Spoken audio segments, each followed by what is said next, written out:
bertemu lagi di mata kuliah Ilmu Manajemen setelah UTS. Pada pertemuan kali ini kita akan membahas mengenai manajemen strategi. Nah, ini ada kasus manajemen strategik dari Addicting Games Corporation ya. Ini adalah anak usaha dari MTV Network yang geraknya di bidang kreator games dan merupakan situs game terbesar untuk remaja yang gratis.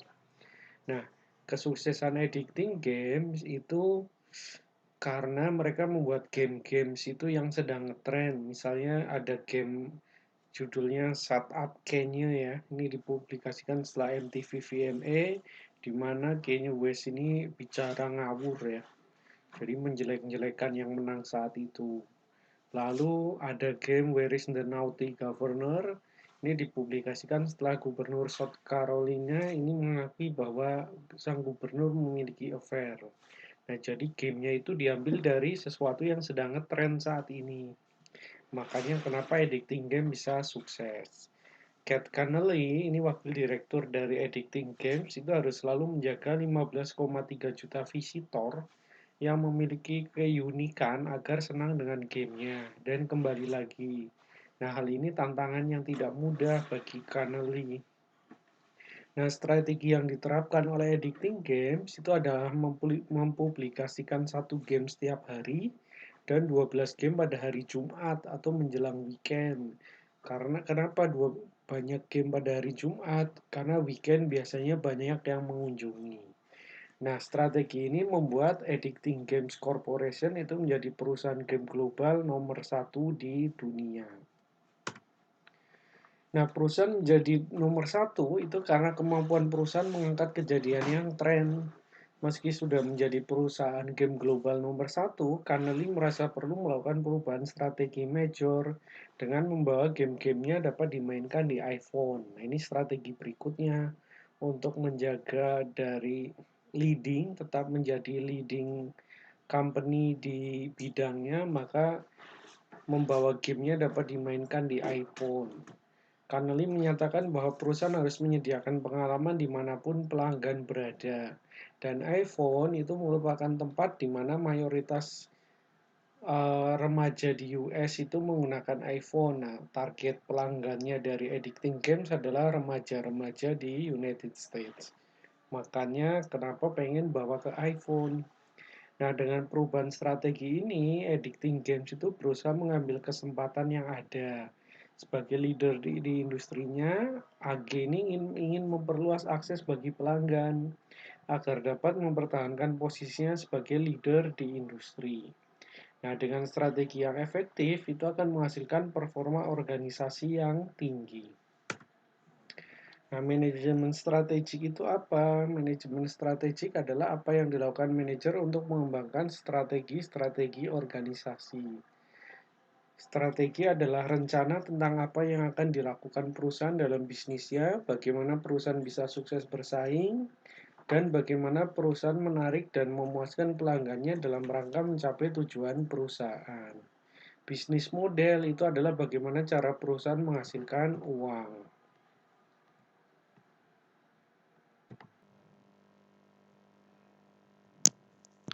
Nah, ini kenapa manajemen strategi penting di perusahaan? Ya, kenapa penting ya? Yang pertama dapat meningkatkan performa organisasi. Dengan strategi yang tepat, maka performa organisasi tentu akan meningkat. Yang kedua, ini mengharuskan manajer menelaah dan mengadaptasi perubahan lingkungan bisnis. Karena perubahan lingkungan bisnis, maka strateginya pun harus berubah.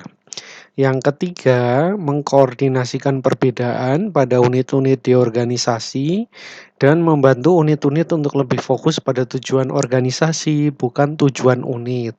Misalnya, tujuan perusahaan adalah meningkatkan keuntungan. Maka unit produksi tentu untuk mencapai meningkatkan keuntungan, mereka produksi sebanyak-banyaknya agar penjualannya banyak tanpa mempedulikan biayanya. Sedangkan unit keuangan mungkin tujuannya adalah meminimalkan biaya. Nah, ini kan nggak ketemu nih. Makanya kalau tiap unit fokus pada tujuan unitnya, maka nanti tujuan organisasi malah terbengkalai atau bahkan tidak tercapai. Makanya fokusnya adalah pada tujuan organisasi, bukan tujuan unit.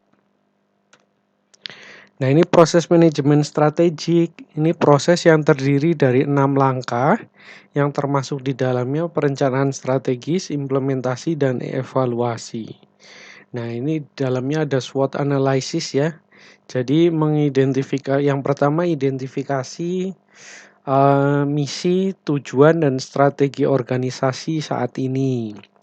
Lalu dilakukan SWOT analysis nih, strength, weakness, opportunity, dan threat-nya. Lalu langkah ketiga memformulasikan strategi, langkah keempat implementasi strategi, dan yang terakhir evaluasi hasilnya. Nah, kembali lagi ke awal seperti POAC di prinsip manajemen. Nah, langkah 1 itu mengidentifikasi misi, tujuan, dan strategi organisasi saat ini. Misi itu apa? Misi itu adalah pernyataan tujuan dari organisasi. Ruang lingkupnya bisa produk, bisa jasa. Tujuan atau goals adalah fondasi untuk rencana jangka panjang. Targetnya harus terukur dan realistis atau dapat dicapai. Langkah kedua, melakukan analisis eksternal. Ini memeriksa atau memindai lingkungan bisnis organisasi baik yang spesifik maupun umum. Fokusnya pada identifikasi threat dan opportunity. Threat dan opportunity kan analisis eksternal ya, karena berasal dari eksternal organisasi. Nah, ini komponen pernyataan misi customer. Siapa sih customer perusahaan? Pasarnya di mana, berkompetisi secara geografi itu di mana saja, lalu perusahaannya berkomitmen untuk meningkatkan pertumbuhan perusahaan dan stabilitas keuangan dan stabilitas pertumbuhan. Filosofi apa sih nilai-nilai perusahaan, nilai-nilai etika yang prioritas bagi perusahaan gimana atau apa yang dipercaya oleh perusahaan, poin-poinnya. Concern for public image, bagaimana seberapa responsifnya perusahaan terhadap sosial, lingkungan sosial atau lingkungan di sekitar perusahaan. Product or services ya apa nih produk atau jasa utama dari perusahaan. Teknologi ya lihat apakah teknologi perusahaan ini sudah terkini atau yang terbaru atau belum. Self concept ya apa nih competitive advantage atau keuntungan kompetitif dari perusahaan dan kompetensi intinya. Lalu concern for employee, ini apakah employee dianggap sebagai aset yang berharga bagi perusahaan atau tidak. Nah, ini pernyataan misi. Langkah 3, melakukan analisis internal dengan menilai sumber daya organisasi, kemampuan, dan aktivitas. Nah, menciptakan nilai bagi pelanggan, kelemahan bisa menempatkan perusahaan dalam kemampuan bersaingnya. Nah, ini analisis internal adalah SW, strength, dan weaknesses. Kalau analisis eksternal itu ada OT, opportunity, dan threat. Nah, analisis keuangan dan aset berwujud itu merupakan hal yang mudah, tapi menilai intangible asset atau aset yang tidak berwujud, misalnya berupa kemampuan karyawan, budaya, reputasi perusahaan itu bukan merupakan hal yang mudah. Kombinasi dari langkah analisis eksternal dan internal itu dikenal sebagai analisis SWOT. Nah, SWOT analisis kekuatan, kelemahan, kesempatan, dan ancaman. Nah, resources itu aset organisasi yang digunakan mengembangkan, memproduksi, dan mengirim produk ke pelanggan. Capabilities, kemampuan organisasi melakukan aktivitas yang dibutuhkan dalam bisnisnya. Nah, strength and weaknesses, kekuatan dan kelemahan. Strength itu apa? Strength itu adalah aktivitas organisasi yang berjalan dengan baik atau sumber daya yang unik yang dimiliki oleh perusahaan. Misalnya contohnya mereknya sudah terkenal, strength-nya brandnya nilainya tinggi, nilai brandnya. Lalu weaknesses, aktivitas organisasi yang tidak dieksekusi dengan baik atau sumber daya yang dibutuhkan yang tidak dimiliki saat ini. Nah, itu weaknesses. Nah, core competencies atau kompetensi inti itu adalah nilai-nilai utama organisasi yang menciptakan kemampuan utama organisasi yang menentukan senjata atau menentukan keunggulan kompetitif perusahaan. Langkah 4, memformulasikan strategi. Nah, ini aktivitasnya apa saja? Aktivitasnya yang pertama mengembangkan dan evaluasi strategi alternatif.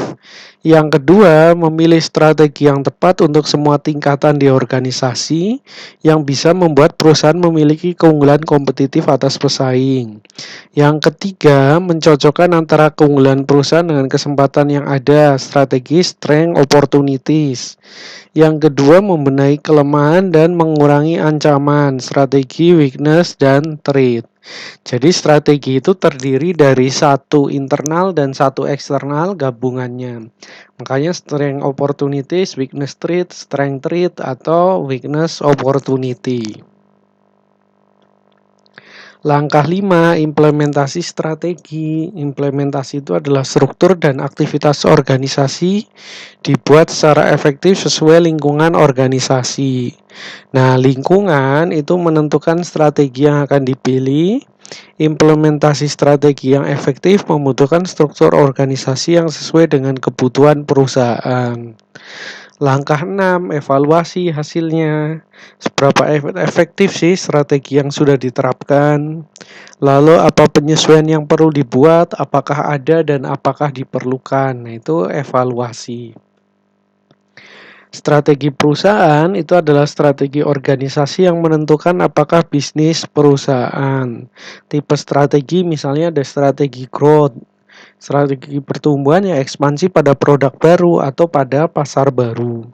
Strategi stability menjaga kondisi perusahaan saat ini sebagai pemimpin pasar.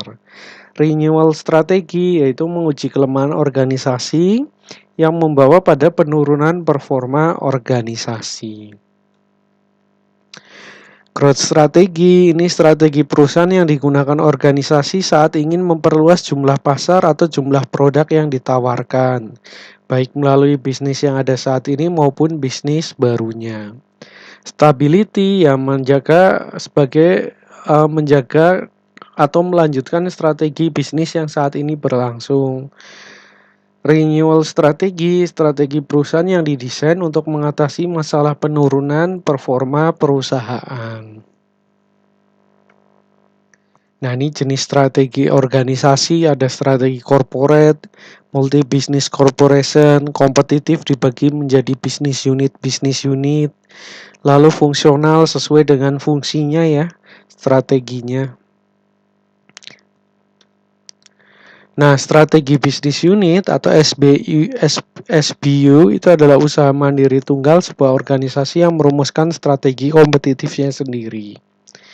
BCG Metric ini alat analisis yang digunakan untuk membantu perusahaan yang berhubungan dengan keputusan alokasi sumber daya berdasarkan pangsa pasar dan tingkat pertumbuhan bisnis unit.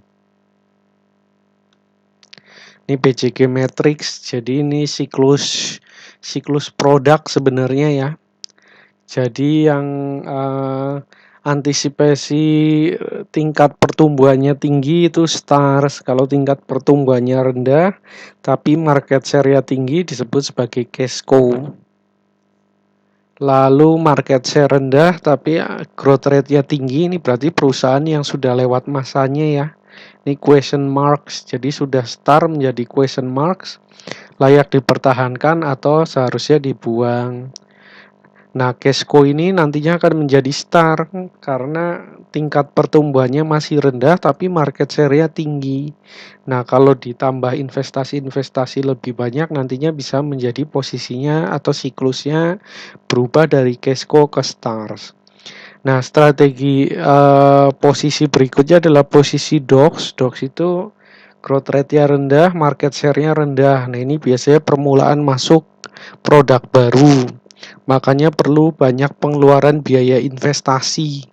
pada saat perusahaan ada di DOX atau produknya di posisi di siklus DOX. Nah, STAR yang termasuk dalam kategori STAR ini produk atau unit bisnis yang memiliki pangsa pasar dominan dan pertumbuhan yang cepat serta menghasilkan uang yang besar. Maka produk-produk yang dihasilkan itu adalah produk-produk terkemuka yang diminati pasar. Perusahaan membutuhkan banyak investasi untuk mempertahankan posisi produk tersebut dan untuk mendukung pertumbuhan lebih lanjut. Nah, produk di kategori bintang ini dapat berubah menjadi cashco apabila dapat mempertahankan keberhasilan hingga tingkat pertumbuhan mengalami penurunan.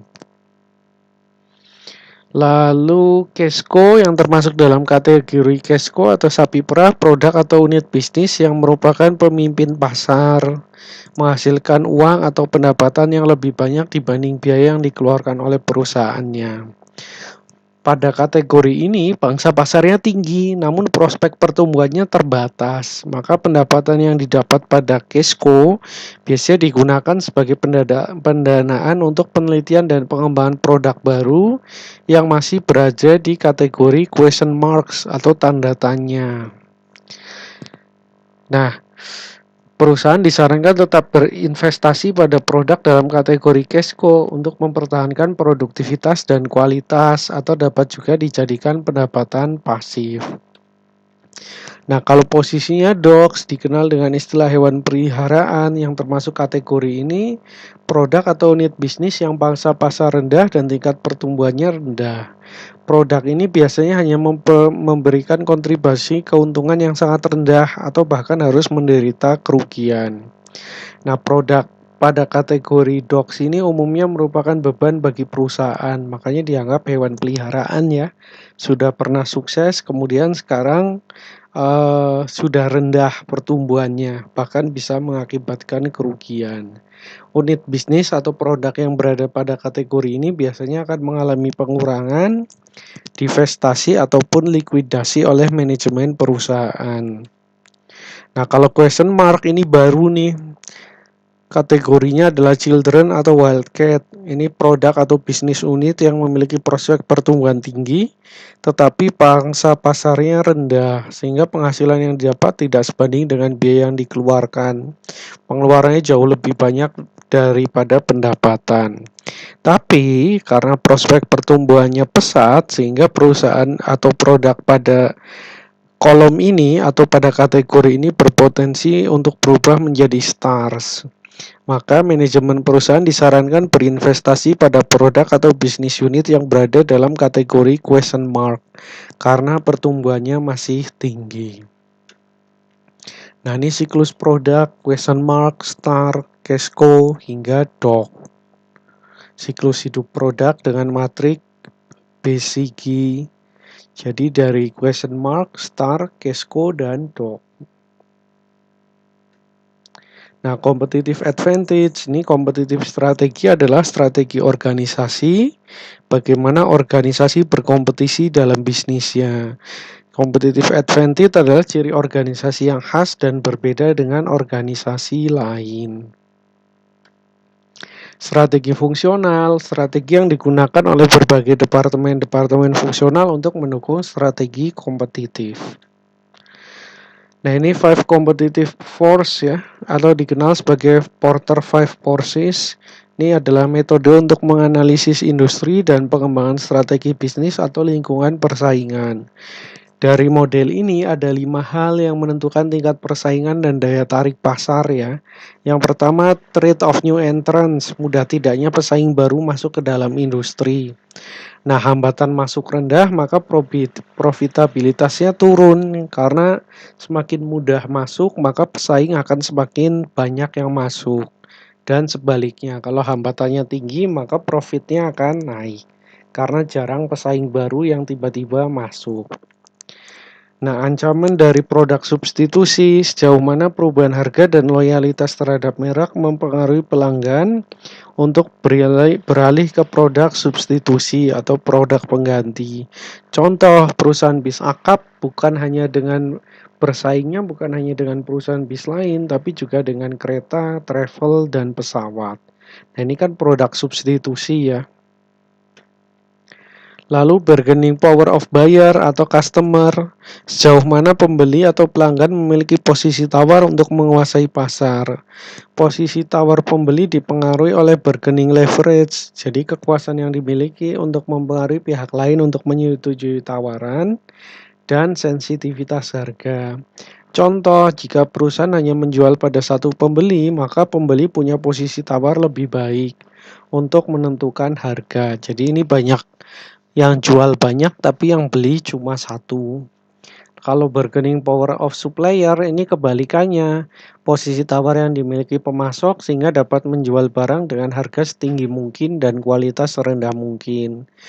Nah, posisi tawar supplier tinggi itu kalau hanya ada sedikit pemasok dan banyak pembeli.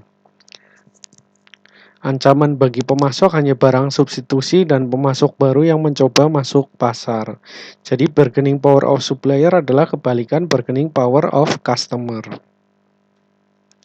Nah, current rivalry ini persaingan antara perusahaan yang ada di pasar saat ini. Jika pertumbuhan industri lambat, permintaan produk turun, maka persaingannya akan semakin kuat. Nah, karena persaingan semakin kuat, perusahaan harus agresif dalam bersaing untuk mendapatkan pangsa pasar yang besar. Perusahaan akan diuntungkan jika posisi perusahaan di pasar kuat dan persaingan di pasar rendah. Jadi perusahaannya atau perusahaan kita menjadi pemimpin pasarnya. Nah, ini five forces modelnya Porter ya. Buyer, new entrant, supplier, lalu substitute. Nah, kepemimpinan strategis itu adalah kemampuan untuk mengantisipasi, imajinasi, menjaga fleksibilitas, berpikir strategis, dan bekerja sama dengan orang lain di organisasi untuk menginisiasi perubahan yang akan menciptakan masa depan organisasi yang berharga dan layak. Ini kepemimpinan strategis. Kepemimpinan strategis yang efektif, ya ini effective strategic leadership. Determine organization purpose atau vision, jadi menentukan ya tujuan perusahaan ya. Lalu mengeksploitasi dan menjaga kompetensi inti perusahaan, mengembangkan human capital atau sumber daya manusianya di organisasi, creating and sustaining, jadi menciptakan atau menjaga budaya yang kuat, budaya organisasi yang kuat, lalu menciptakan dan menjaga hubungan organisasi yang baik. Lalu reframing prevailing view by asking penetrating question and questioning assumption. Jadi ini terus penetrasi ke pasar ya, dengan asumsi-asumsi yang bisa dipertanyakan. Lalu menjaga atau menentukan etika organisasi yang pengambilan keputusan yang berdasarkan etika dan praktek pengambilan keputusan yang berdasarkan etika. Oke.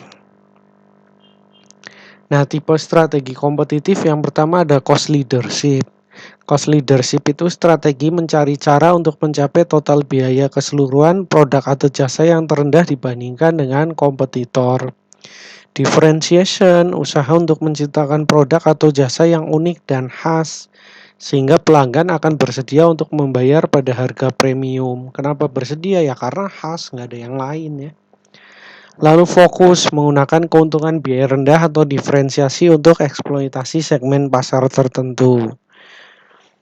Flexibility, kemampuan untuk mengetahui adanya perubahan eksternal mayor untuk secara cepat mempersiapkan sumber daya dan mengetahui kapan keputusan yang dia ambil ternyata salah.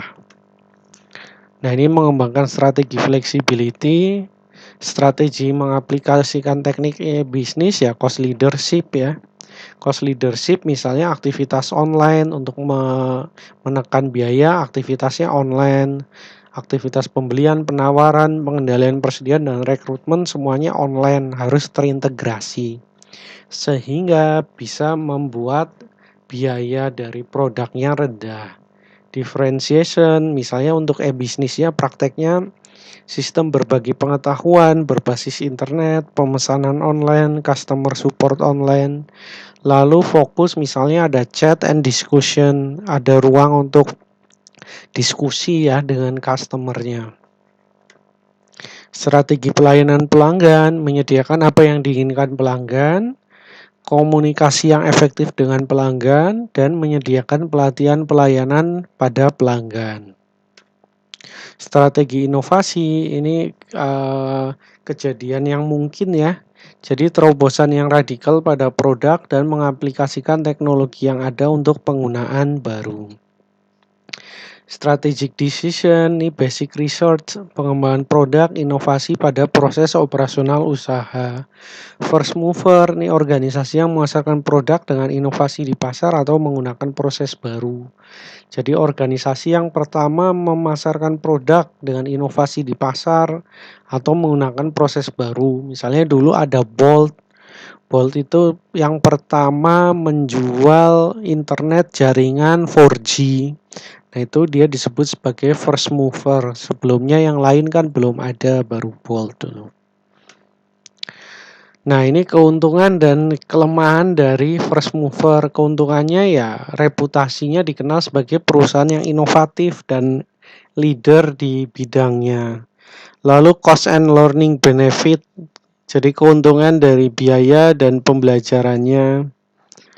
Lalu pengendalian atas sumber daya dan menjaga kompetitor dari akses kepada sumber daya tersebut.